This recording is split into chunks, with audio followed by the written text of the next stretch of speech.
सबैलाई नमस्कार। आज हामी खानाको नयाँ अङ्कमा मासुको अचारको रेसिपी लिएर उपस्थित भएका छौँ।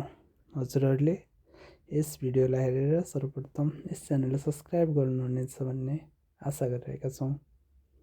मासुको अचार आज हामी घरेलु मसलाहरू प्रयोग गरेर तयार गर्न गइरहेका छौँ, जुन स्वास्थ्यको लागि लाभदायक हुनेछ।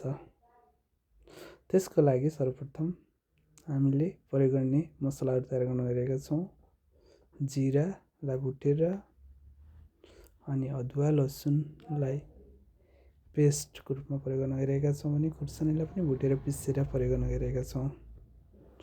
र अनि 5 फुरन मेथी, तिल, सौँफहरूलाई पनि भुटेर प्रयोग गर्न गइरहेका छौँ। सर्वप्रथम हामीले एउटा भाँडामा सफा 3 केजी चिकन मासुको आज हामी अचार बनाउन गइरहेका छौँ। र अघि तयार गरेको मसलालाई त्यही मासुमा मिक्स गरेर हामीले करिब 2 घन्टासम्म छोपेर राख्नेछौँ।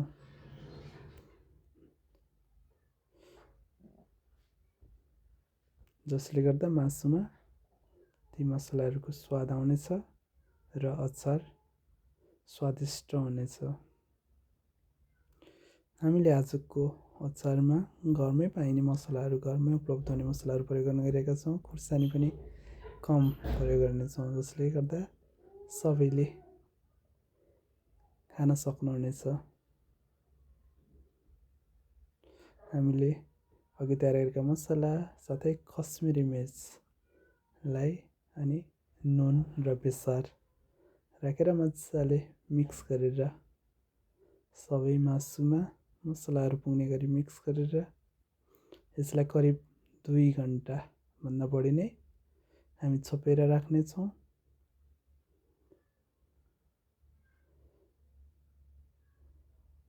र पछि प्रयोग हुने मसलाहरू तयार गर्न गइरहेका छौँ अहिलेलाई।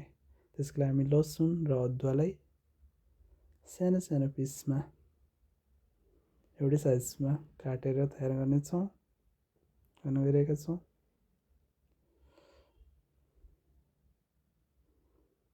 आवश्यकता अनुसार हजुरहरूले प्रयोग गर्न सक्नुहुनेछ। र अब हामीले करिब 2 घन्टापछि जुन मासुलाई मसला राखेर छोपेर राखेको मसलालाई फ्राई गर्नको लागि हामी तयार गर्न गइरहेका छौँ। र एउटा भाँडामा तेल राखेर यो मासुलाई फ्राई गर्नेछौँ। तेल मासु फ्राईको लागि तयार भएको छ।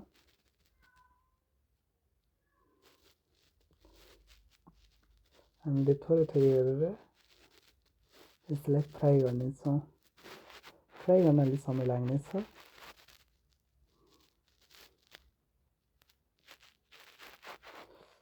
हामी यो मासुलाई टाइट हुने गरी फ्राई गर्नेछौँ, जसले गर्दा अचार पनि राम्रो हुनेछ।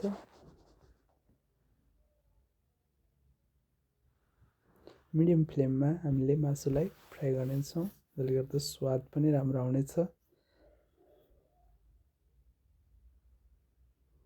चिकन फ्रेस लिँदा राम्रो हुनेछ। हामी फ्रेस मासु प्रयोग गरेका हौँ। लगभग अब चिकन रेडी भएको छ। यो टाइट भइसकेको छ र कलर पनि राम्रो आएको छ। यसै गरी हामी सबै मासुलाई फ्राई गर्नेछौँ र अचारको लागि रेडी पार्नेछौँ। करिब 3 केजी मासु अब फ्राई गरेर रेडी हुन लागिसकेको छ।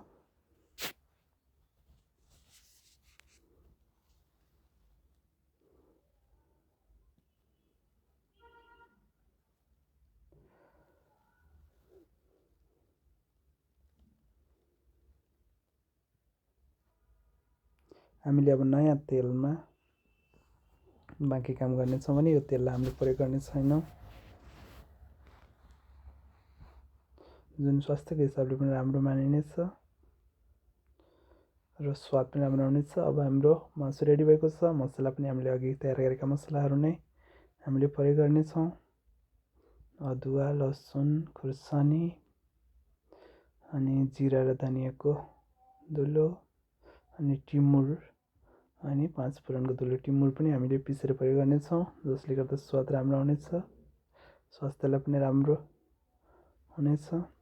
र हामी एउटा ठुलो भाँडामा मासुलाई राख्नेछौँ र अघि तयार भएका मसलाहरू सबै हामीले ठुलो भाँडामा राख्नुको कारण अहिले मसला तेललाई मिक्स गर्न सजिलो होस् भनेर हो। यसो गर्दा सजिलै नै हरेक मासुमा मसलाहरू पुग्नेछ। हामीले अघि तयार गरेका मसलाहरू सबै चारैतिर फैलिने गरी प्रयोग गर्नेछौँ र अचारलाई बिग्रिन नदिन, साथै स्वास्थ्यलाई पनि स्वादिलो बनाउन, साथै स्वास्थ्यलाई असर नपर्ने गरी हामी थोरै मात्रामा भिनेगर प्रयोग गर्नेछौँ।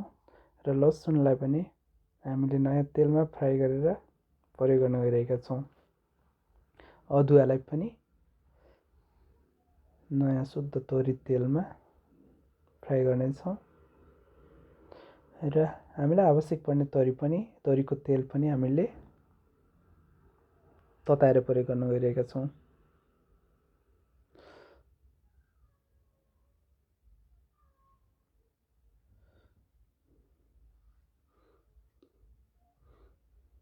भिनेगर हामी ठिक्क मात्रामा त्यो मासुलाई बिग्रन नदिन र स्वादको लागि मात्रै थोरै प्रयोग गर्न गइरहेका छौँ।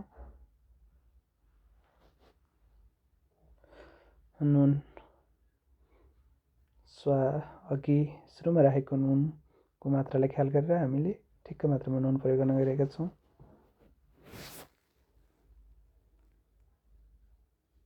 अब लगभग अचार रेडी अवस्थामा पुगेको छ। यसलाई मजाले हामीले मिक्स गर्नेछौँ र प्याक गर्नेछौँ डिब्बामा। र यो मासुको अचार हजुरले 2-3 दिनपछि नै खान सक्नुहुनेछ र लामो समयसम्म उपयोगको लागि फ्रिजमा राखेर उपयोग गर्न सक्नुहुनेछ।